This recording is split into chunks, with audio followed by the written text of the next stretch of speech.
What if the thing quietly wrecking your CVT isn't a part, a fluid, or a missed oil change? It's a habit you do almost every single day without thinking about it.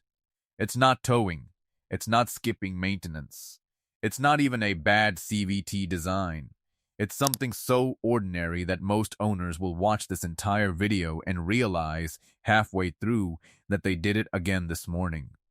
If your car has a CVT and a huge share of Nissans, Hondas, Toyotas, and Subaru built in the last 15 years do, this habit is quietly working against your transmission every time you do it, and it adds up faster than almost anything else that damages these systems early. Here's what it actually is, why it's worse in a CVT than in a normal automatic, and exactly what it's costing you by the time it shows up, because by the time it does, you're not looking at a fluid change. You're looking at a transmission that needs replacing, on a car that's nowhere near old enough for that.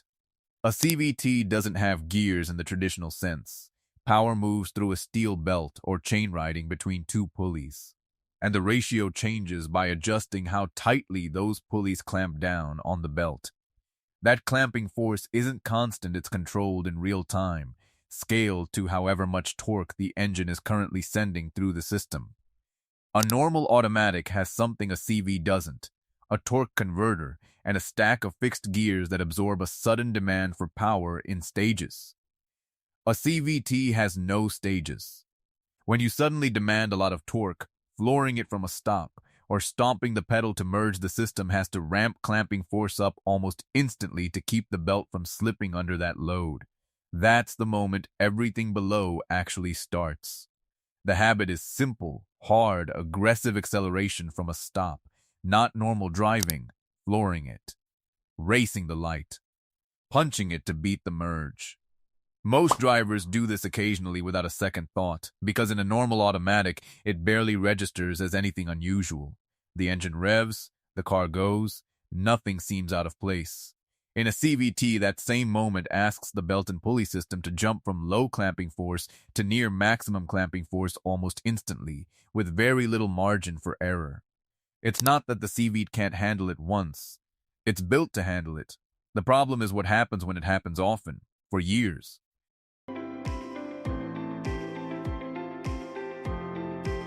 Every one of those hard launches creates a brief spike in friction and heat inside the transmission, concentrated right at the belt-pulley interface, exactly where precision matters most.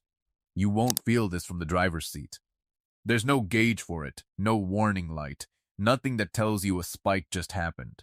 It comes and goes in seconds, and the transmission's cooling system usually handles it fine once. This is exactly why the habit is so easy to dismiss. Nothing bad happens the first time, or the 100th time. The damage isn't a single event, it's an accumulation nobody's tracking.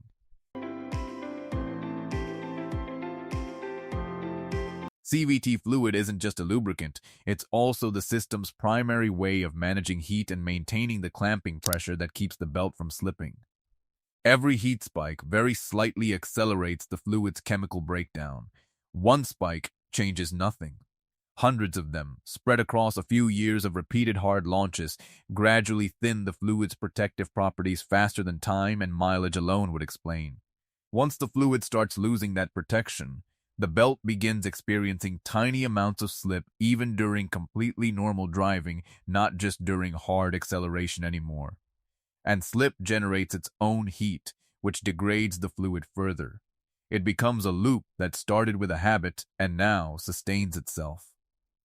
Here's the part that catches people off guard. None of this shows up as an obvious symptom for a long time. No check engine light, no dashboard warning. The first thing most owners actually notice is something that feels completely disconnected from the habit that caused it. Quick thing, if this is useful, tap like, it genuinely helps us keep researching these. Okay, back to it.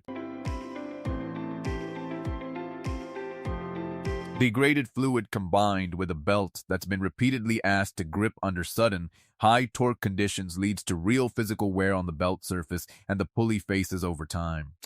That wear shows up as the classic CVT symptoms: a rubber band feeling under acceleration, a whine that gets louder with speed, or a delay between pressing the gas and the car actually responding. By the time those symptoms are noticeable, the transmission is often already deep into a wear pattern, not at the beginning of one. Some CVTs start showing real trouble by 70 or 80,000 miles this way well before the mileage most owners assume a transmission should even be thought about. A transmission that's audibly working harder or feels hesitant under acceleration, especially on a car with real mileage on it, is worth a proper diagnostic check, not something to write off as just how CVTs feel.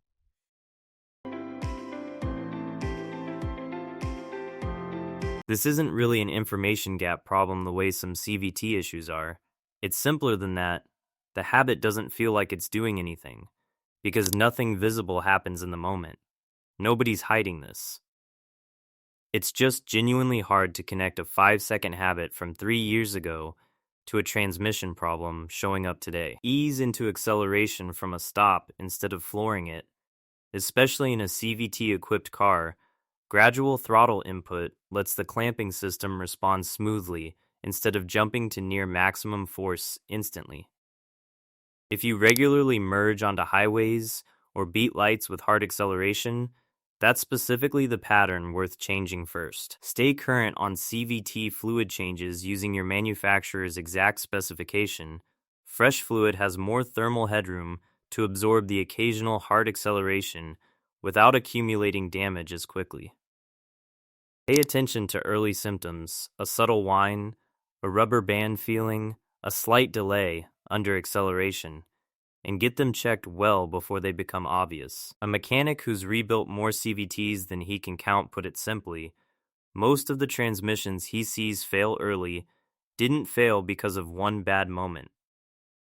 They failed because of thousands of small, ordinary moments the owner never thought to connect to anything. A CVT doesn't punish one hard launch. It keeps score. If this changed how you're going to pull away from your next red light, subscribe. That's genuinely the easiest fix on this whole list. And I'm curious, how many of you just realized you did this exact thing this morning? Drop it in the comments. Next time, we're finally getting into the transmission ranking a lot of you have been asking about. Every major Japanese transmission, worst to best.